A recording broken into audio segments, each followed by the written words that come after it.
심되게 생명 되겠네. 이후로 생명 양식 주와 함께 먹으며 저 생명 시냇가에 살겠네. 길이 살겠네. 나 길이 살겠네. 저 생명 시냇가에 살겠네. 길이 살겠네. 나 길이 살겠네. 저 생명 시냇가에 살겠네.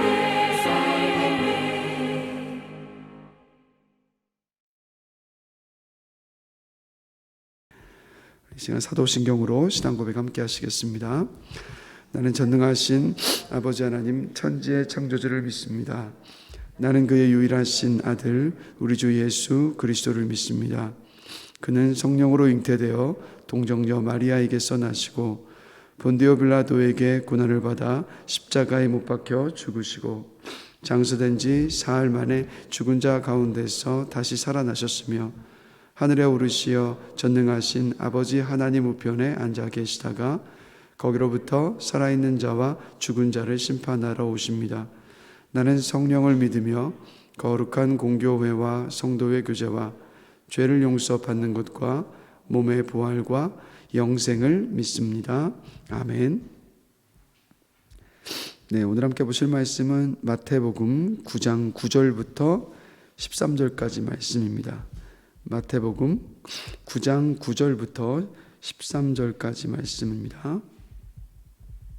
우리 다 함께 한 목소리로 같이 읽도록 하겠습니다.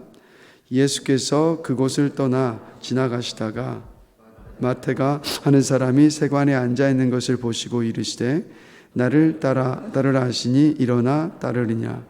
예수께서 마태의 집에서 앉아 음식을 잡수실 때에 많은 세리와 죄인들이 와서 예수와 그의 제자들과 함께 앉았더니 바리새인들이 보고 그의 제자들에게 이르되 어찌하여 너희 선생은 세리와 죄인들과 함께 잡수시느냐. 예수께서 들으시고 이르시되 건강한 자에게는 의사가 쓸데없고 병든 자에게라야 쓸데있느니라. 너희는 가서 내가 긍휼을 원하고 제사를 원하지 아니하노라 하신 뜻이 무엇인지 배우라. 나는 의인을 부르러 온 것이 아니요 죄인을 부르러 왔노라 하시니라. 아멘. 네, 오늘 본문의 말씀은 예수님께서 마태복음을 기록한 제자 마태를 제자로 따라오라고 부르시는 그 내용들이죠. 자, 그래서 보시면 9절을 보시면 예수님의 제자였던 마태는 세리였습니다. 그래서 세리라는 것은 당시에 이스라엘을 지배하고 있었던 로마의 세리라는 뜻입니다. 그래서 이 세리들은 그때 어떻게 했냐면 로마가 징수하라고 했었던 그 액수보다 더 많은 돈을 동족인 이스라엘 백성들로부터 받았습니다. 그래서 로마에 내야 될 세금은 내고 그리고 더 많이 거뒀던 그 나머지는 자신들의 주머니로 챙겼던 거죠. 그래서 대다수의 세리들은 이 동족이었던 이스라엘 백성들에게 굉장히 무시당했고 또 이런 거죠. 우리나라 일제시대 보면 뭐라고 표현하죠? 그 일본의 앞잡이가 돼서 이 우리 같은 동족들의 고열을 뽑아먹고 자신들의 이득을 취했었던 사람들과 똑같이 그렇게 취급을 당했던 겁니다.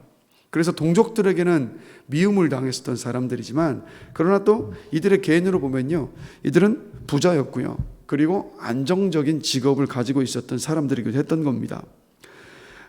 이런 마태에게 예수님께서 오늘 본문을 보시면 나를 따르라 라고 말씀을 하셨습니다. 그러자 마태가 어떻게 했냐면 세관에 앉아 있었는데 그 자리에서 일어나서 예수님을 따르기를 시작을 했습니다. 그래서 여러분, 이 세리 마태가 예수님을 따른다라는 것은 어떤 의미냐면 자신의 부유함을 포기하는 일이었고 자신의 안정적인 직업을 버리는 일이었습니다. 그러니까 마태에게는 주님을 따르는 것이 부유함보다도 안정적인 직업보다도 더 중요했던 거예요. 그래서 마태는 부유함과 안정적인 직업 포기하고 주님을 따르기 시작을 했던 겁니다. 그래서 한번 돌아보면 우리 주님은요, 우리라고 표현하고 싶지 않고 우리 나를, 그러니까 여러분 각자를 구원하시기 위해서 하늘 영광을 버리시고 이 땅에 오셨습니다. 우리 주님은 나를 구원하시기 위해서 자기 자신을 완전히 비우셨어요. 우리 주님은 나를 구원하시기 위해서 창조주이신데 피조물과 같은 모습, 우리와 똑같은 모습을 취하시고 이 땅에 오셨습니다. 낮아질래야 더 이상 낮아질 수 없는 그 낮아진 그 자리에까지 가셨던 거죠. 그리고 우리 주님은 나를 구원하시기 위해서 죽음을 모르셨던 하나님이신데 그 생명을 버리셨습니다. 우리 주님은 한마디로 나를 사랑하셔서 나를 구원하시기 위해서 당신의 모든 것을 다 포기하고 다 버리셨어요. 그 사랑과 은혜 때문에 저와 여러분들이 구원을 받았습니다. 그래서 그리스도인인 우리들이 하나님께 막 은혜를 구하고 더 주시옵소서라고 말할 때가 참 많지만 사실요, 우리는 이미 갚을 수 없고 측량할 수 없는 하나님의 은혜와 사랑을 이미 받았습니다. 그것만으로도 사실 우리는 충분해요. 그런데 가만히 보면 우리는 항상 주시옵소서예요. 그렇죠? 지금도 끊임없이 우리는 하나님께 달라고 요구할 때가 너무도 많습니다. 주시옵소서, 주시옵소서, 모든 것이 주시옵소서. 그래서 언젠가 그 기억이 나요. 미국의 그 예수전도단에서 이끄시는 예수전도단을 만드시고 이끄셨던 로렌 커닝햄 목사님이 우리나라에 방문했다가 예배와 또 신앙생활의 모습을 가만히 보면서 그분이 나중에 그런 말씀을 하셨다고 하더라고요. 한국의 그리스도인들은 하나님께 받은 은혜와 사랑이 너무도 많은데, 그런데 그 은혜에 감사하기보다는 여전히 달라고만 하고 있는 모습을 보니 너무 안타깝다는 이야기를 했다는 그 기사를 제가 본 적이 있었습니다. 여러분, 우리 스스로에게 한번 질문을 던져봤으면 좋겠습니다. 하나님은 이미 우리에게 구원의 은혜, 갚을 수 없고 측량할 수 없는 은혜와 사랑을 주셨습니다. 그리고 오늘 이 순간에도 그 순간순간 매일매일 우리에게 하나님은 은혜를 베풀어 주고 계십니다. 그렇다면 그러니까 우리가 주님께 구해야 될 것이 많아요. 우리의 필요를 구해야 되는 것도 맞습니다. 그런데 이 마태의 모습을 보면서 이 질문도 한번 던져봤으면 좋겠습니다. 마태는 주를 따르기 위해서 자신의 부유함을 포기했고 자신의 안정적인 직업을 포기하지 않았습니까? 그러면 마태와 같이 그런 것이 아니라 할지라도 저와 여러분들은 주를 위해서 무엇을 포기했는가? 주를 위해서 어떤 손해를 기꺼이 감내했는가? 우리 한번 그 질문을 한번 던져봤으면 좋겠습니다. 제가 아는 지인 가운데 중소기업을 운영하시는 대표분이 계시는데 이분은 회사를 운영하시면서 그러니까 이익을 많이 창출하는 게 목적이 아니에요. 그러니까 성경대로 기업을 운영해 가는 것이 이분의 목적입니다. 그래서 아무리 회사에 큰 돈을 안겨주는 일이라 할지라도 말씀과 기도 속에서 그것이 하나님께서 기뻐하시는 일이 아니라고 생각된다면 아무리 큰 이익이 온다 할지라도 과감하게 그 일들을 받지를 않아요. 그러다 보니까 회사의 직원들이 뭐라고 이야기하냐면, 아니 대표님, 회사에 그렇게 이익을 많이 주는 일인데 이거를 안 하시면 어떻게 합니까? 라는 이야기를 직원들에게 들을 정도시라는 거죠. 근데 도리어 이분은 저랑 만나서 잠깐 교제하면서 대화하는데 오히려 이렇게 말씀하시더라고요. 주님 뜻대로 살기 위해서, 주님 뜻대로 회사 운영하기 위해서 저는 손해를 당해도 좋습니다. 주님 때문에 손해를 당한다면, 그렇다면 그것이 제 감사의 이유입니다라고 고백을 하시더라고요. 신앙의 여정 속에서도 우리의 인생 속에서요, 주님 앞에 섰을 때 그러니까 이런 고백을 꼭 할 수 있었으면 좋겠습니다. 주님, 저 주님 따르기 위해서 이것을 포기했습니다. 저 주님 따르기 위해서 이런 손해를 기꺼이 감내했습니다. 라는. 그리고 주님 때문에 포기했고 주님 때문에 손해당한 것, 주님 그게 저 너무 감사하고요. 그게 너무 기뻤습니다. 그럼 저와 여러분들이 주님 앞에서요, 이런 고백을 할 수 있는 그리스도인이 되길 주의 이름으로 간절히 기도합니다. 그러니까 이 잘된 일을 이야기하고 이것 때문에 감사하는 그 일들은요, 사실 예수 믿지 않는 사람들도 똑같이 합니다. 그렇죠? 그러나 예수님 때문에 기꺼이 포기하고 손해당했다라고 말한다면 그거는요, 뭘 말하는 거냐면 정말 주님 사랑한다는 뜻이에요. 그리고 정말 주님을 내 인생 가운데 가장 무엇보다도 귀하고 가치 있고 소중한 분으로 놓고 여기고 살아가고 있다라는 증거가 되지 않겠습니까? 그렇다면 세상이 우리를 보고 감탄하고 놀랄 때는 언제냐면 잘된 일을 돕고 나 이것 때문에 하나님 믿어서 이거 잘 됐어라고 이야기할 때 세상이 감격하고 감탄하는 것이 아니라 나 주님 따르는 게 너무 귀하고 가치 있어서 그게 내 인생의 가장 소중한 일이어서 저는 이런 손해 기꺼이 감내했습니다. 저 이것 포기했습니다. 라고 말할 때 그때 진짜 세상 사람들도 알아요. 이 사람 진짜 주님 사랑하는구나. 이 사람의 인생에 주님이 가장 귀한 것이로구나. 그럼 그때부터 궁금해지는 거죠. 도대체 그 주님이 누구길래 이렇게 포기하고 희생하는 것도 아끼지 않을까. 사실 이 말씀 묵상하면서 저도 한번 돌아보면서, 야, 너는 주를 따르기 위해서 뭘 포기했니? 뭘 손해당하는 일, 무엇을 손해를 받고 있니? 한번 스르게 한번 질문을 던져보게 되더라고요. 오늘 이 새벽 기도하시면서 한번 질문을 던져보면서 우리가 정말 주님 때문에 기쁘게 포기하고 희생할 수 있는 그런 저와 여러분의 삶이 되길 주님의 이름으로 간절히 기도합니다. 그러니까 막 주님처럼 또 뭐 예수님의 제자들처럼 뭐 자기 모든 것 다 포기하고 이런 거창한 게 아니라 할지라도 정말 작은 하나라도 주를 위해 기꺼이 포기하고 주를 위해 희생할 수 있는, 손해를 당할 수 있는 저와 여러분이 되기를 원합니다. 그래서 마태가 이렇게 주님을 따르기 시작하면서 그게 너무 기뻤던 거예요. 그래서 10절을 보시면 분명히 마태는 자기 집에 예수님을 초청을 했습니다. 근데 예수님만 초청한 게 아니라 주님 따르고 만난 게 너무 기쁘다 보니까 보시면 세리와 죄인들이 와서라고 말하고 있지 않습니까? 자기 친구들 다 부른 거예요. 세리 친구들 다 불러서 주님과 함께 앉아서 교제하면서 식사 교제를 하고 있었던 겁니다. 자, 그런데 이 모습을 지켜보고 있었던 사람들이 있었죠. 누굽니까? 11절을 보면 바리새인들이요. 자, 이들이 그 모습을 유심히 지켜보다가 제자들에게 찾아와서 묻습니다. 아니, 야, 니네 선생님은 왜 세리 이 죄인들하고 함께 식사 교제하면서 먹고 있느냐라고 묻습니다. 자, 왜 이렇게 물었겠습니까? 왜냐하면요, 이 바리새인들은 스스로를 의롭다라고 생각을 했습니다. 스스로를 깨끗하다고 생각했습니다. 왜요? 자기들이 만들어 놓은 그 전통, 자기들이 만들어 놓은 그 율법, 이것을 잘 지키고 있었기 때문에, 그래서 율법을 잘 지키고 있었기 때문에 나는 의롭고 나는 깨끗하다라고 생각했던 사람들이 바리새인들이었습니다. 그래서 이들은 자신들이 바라봤을 때 죄인이라고 여겼던 모든 사람들, 그 사람들과 함께하지를 않았어요. 왜냐하면 그들과 함께하면 내가 부정하게 될 것이라고 생각했기 때문에. 그래서 지금 자신들은 그런데 왜 너네들이 따르고 있는 그 예수란 이 선생은 죄인들과 함께 있느냐라고 그렇게 질문을 했던 겁니다. 그렇게 해서는 안 되는 거 아니냐? 저렇게 죄인들과 함께 먹고 있으면 부정해지는 것인데 너네들 선생은 왜 그러느냐라고 지금 바리새인들이 따져 묻고 있었던 겁니다. 자, 그러자 예수님께서 뭐라고 말씀을 하십니까? 12절입니다. 함께 한 목소리를 읽겠습니다. 예수께서 들으시고 이르시되 건강한 자에게는 의사가 쓸데없고 병든 자에게라야 쓸데있느니라. 그렇죠? 의사는 왜 필요합니까? 병든 사람에게 의사가 필요하지 않습니까? 그러니까 주님의 이 말씀은 이거죠. 이 말씀 그대로 나는 죄인을 구원하기 위해 온 영혼의 의사와 똑같다. 그래서 나의 관심은 구원받아야 할 죄인들에게 있어서, 그래서 나는 오늘도 이들과 함께 식사하며 교제하며 나누고 있다라고 말씀을 하셨던 겁니다. 그리고 나서 바리새인들을 향하여서 13절에서 이렇게 말씀하고 계시죠. 함께 한 목소리 한번 읽어보겠습니다. 너희는 가서 내가 긍휼을 원하고 제사를 원하지 아니하노라 하신 뜻이 무엇인지 배우라. 나는 의인을 부르러 온 것이 아니요 죄인을 부르러 왔노라 하시니라. 뭐라고 말씀하십니까? 이 호세아서 6장 6절의 말씀을 인용하시면서 나는 긍휼을 원하고 제사를 원하지 아니하노라 하신 하나님의 말씀을 지금 인용하고 계시는 거예요. 자, 이 바리새인들을 다시 한번 생각해 보면, 자, 보십시오. 이들은요, 자신들이 만들어 놓은 그 율법 잘 지켰습니다. 뭐 예배 빠지는 일 없었습니다.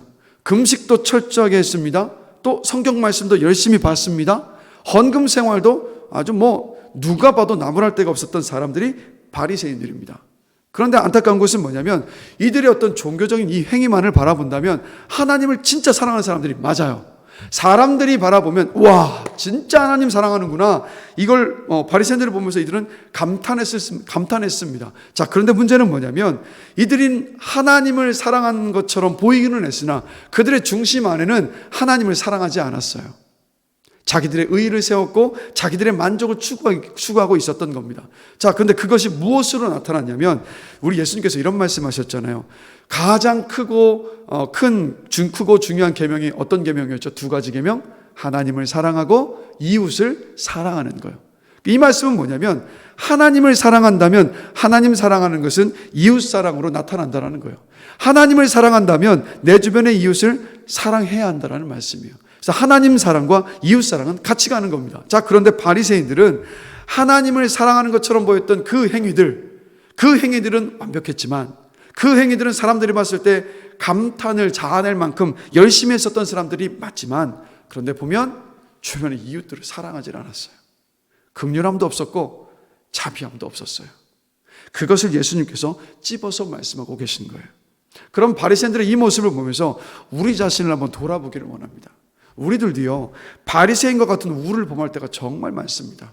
주 앞에 나와서 예배 열심히 잘 드려요. 주일마다 헌금 생활도 잘합니다. 봉사도 해요. 교회 와서 잘 섬깁니다. 찬양도 잘해요. 그래서 교회 안에서 보면요, 너무 거룩한 그리스도인들, 주님을 너무 사랑하는 사람들이 맞아요. 그런데 사실 교회 안에서의 그 모습이 진짜의 우리 모습이 아니라는 거 너무 잘 아시잖아요. 교회 안에서는 우리 얼마든지 포장할 수 있잖아요.